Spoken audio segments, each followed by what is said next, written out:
napag-alaman po tayo mga kalingap patungkol sa gusto na kaya hindi pa samahin si VNC at Edo sa pagpunta sa Hong Kong mga kalingap ay ayaw anya nito na maulit muli ang nangyayari sa lakad nila sa Manila na nagkaaberya at mayroong nangyayari na hindi napagkaunawaan. Ito pala ang kanilang tunay na motibo.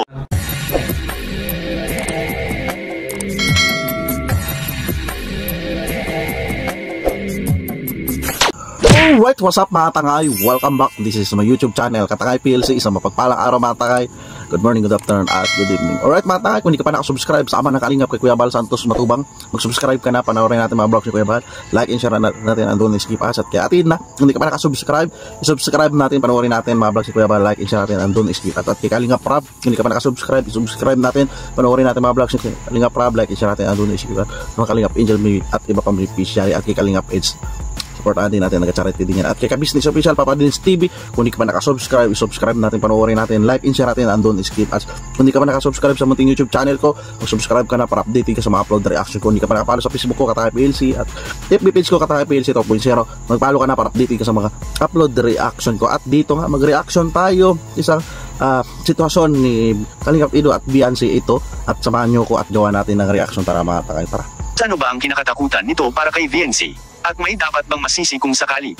Pero bago yun mga kalingap ay pag-usapan muna natin mga kalingap ang patungkol sa tambalan ngayon ni VNC at Kalingap Edo. Nakakasa na nga mga kalingap ang lakad sa Hong Kong ng EDC at ang buong team kalingap at bakit po... So inaabangan to mga kalingap yung pag-Hong Kong nila ni Kalingap Edge at Beyonce at pero magkaroon ng balakid, di ba? Pero sige kalingap pa rin yan makadesisyon, di ba? Ito na sabi. Dahil matagal nang nakahanda mga kalingap ang kanilang mga plane ticket at nakaschedule na nga ito ngayong February 13. So, ngayon na ito sa susunod na February 13 ang ano nila sa Hong Kong. So pagkabukas noon Valentine's Day. So grabe no, doon ibig sabihin ang EDC at team kalingap doon gaganapin yung Valentine's Day sa Hong Kong at makakasama mga kababayan natin diyan. So nakakatuwa yan, abangan natin yan. Buwan na mga kalingap. At alam naman nating lahat na ang Hong Kong ang pinakamagandang napuntahan at napagbakasyon na nila Kalingap Rab last year mga kalingap dahil napaka-init at napakaganda ng lugar sa Hong Kong at higit sa lahat ang init-init ng pagtanggap ng mga fans doon sa Hong Kong. Maganda yan, so talagang nag-ano na si Kalingap Rab yan, nagtanong kung saan maganda na lugar magkita-kita. So dahil iniiwasan ni Kalingap Rab na stampede at bawal dyan. Kasi so kailangan may nagpayo magkuha ng permit, pwede rin, di ba? Mga kalingap. So sana yung mga babayan natin dyan mag-adjust. So wag magdikitan para mag-stampede para hindi naman makaroon ng try dyan ni inasahan. So sila na mag-adjust, maglayo-layo lang sila. So nakatanong nga si Kalingap Rab kung anong lugar dyan pwede magkita-kita na medyo malawak na hindi mapansin dahil talaga sisitahin yan, di ba? Sa ibang bansa yan eh. So sana yung mga babayan na rin natin dyan mag-adjust. Kung wag na mag-ipon-ipon, pwede naman magkita Kalingap Rab sa bawat lugar. So wag na magpadami, 'di ba? Para hindi na magkaroon ng hindi inaasahan na mangyayari, 'di ba? So si Kalingap Rab nakikiusap na rin 'yan. So abang talaga. Hindi nila pinapalagpas ang pagkakataon na makita nila ang kanilang mga hinahangaan which is ang team Kalingap. Dinaig pa ni Kalingap Rab mga kalingap ang ilang mga sikat na artista dito sa ating bansa dahil pinagkakaguluhan rin doon. Totoo, dadaig na ni Kalingap Rab. So, pero ang pagkasikat ni Kalingap Rab ay sa pagtulong. Humble lang, di ba? Tayo natin. Si Kalingap Rab sa ibang bansa.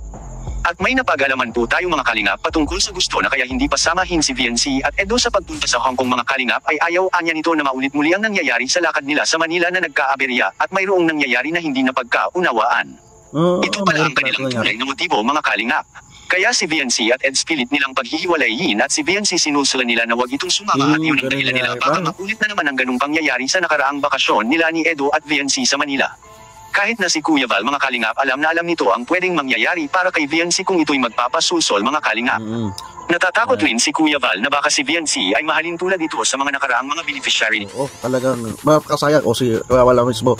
Lalala na baka pasulsol si magpawakwak si VNC at mga pamilya niya. Dapat sila ay sumunod dito ila Kalingap Rab sa payo ni Kalingap Rab nila Kuya Val. Di ba? Dito na sila mag-stay sa Kalingap. So talaga yan, nakakabahala kahit si Kuya Val. Di ba? Tanong natin. Kalingap Rab mga kalingap na bigla na lang itong nawawala at nadala sa mga sulsol sa mga nagbabalak na gustong masira ang love life ni Kalingap Edo. Hindi na po ito bago na pangyayari mga kalingap sa team Kalingap ngayon. At kaya alam na alam ni Kalingap Rab at Kuya Val kung ano talaga ang kalalabasan mga kalingap sa isang beneficiary kung ito'y magpadala sa sulsol. Kung si VNC lang mga kalingap ang ating tatanungin at magdesisyon ay wala namang magiging problema dahil noon pa man sinubukan na si VNC na inalok ng malaking halaga ngunit hindi ito nagtatagumpay. Kaya ganoon na lang ang... Ibig sabihin noon pa may nag-aalok ng malaki kay Beyonce. Talagang gumagawa ng paraan ang pagtitiwala ni Kalingap Rab kay VNC mga kalingap na hindi talaga basta-basta madadala si VNC sa mga ganyan. Ang kinakatakutan lang ni Kuya Val mga kalingap baka dito mag-umpisa ang lahat sa nanay ni VNC. Dahil may napag-alaman po tayo mga kalingap na kabilang pala ang nanay ni VNC doon at ito ang sinasabi ni Kuya Val na baka matulad sa mama ni Rina na nagpadala rin sa Sulsol mga kalingap. Tawag nyo kay Bibi Rina, Mrs. Rina, di ba ipadala ang nanay niya? So hindi magkalayo ito. Dito kay hindi ko pinapunahan ni Kuya Val. So bago ganun maging senaryo, di ba? Na maapekto siyempre scholar ni Beyonce, di ba? Tapos yung dapat stay lang, makinig sila sa payo, huwag sila nanay ni Beyonce, papa, na hindi siya magbago isipin yung mula para noon na tulungan sila. Dapat ibigay nila ang tiwala nila kay Kalingap Rab at Kuya Val na huwag sila magpasulsol, diba? Tuloy natin. Nuha si Rina at hindi na naalagaan ng gusto ngayon dahil wala na rin ang maayos na sustinto sa mga taong nangangako nito. Ang punto lang dito mga kalingap ay ayaw ni Kuya Val at Kalingap Rab na masayang ang pagkakataon at magandang kinabukasan ni VNC sa Team Kalingap dahil sa kailangan pa ni VNC ang Team Kalingap at bakit? Malayo pa ang lalakbayin ni VNC mga kalingap sa kanyang pag-aaral at gagraduate pa. Malayo pa lalakbayin ni VNC dahil parang pala siya, wala pa siya sa college, di ba? Ang siya ngayong taon sa senior high at magka-college pa. Sayang ang malaking benepisyo ni VNC sa Team Kalingap na habang ito'y hindi pa tapos sa kanyang pag-aaral ay papaaralin siya ni Kalingap Rab dahil siya ay beneficiary ng Team Kalingap. Kung siya ay mawalay sa Team Kalingap at kung sakaling masulsaw ang nanay ni VNC paano na kaya?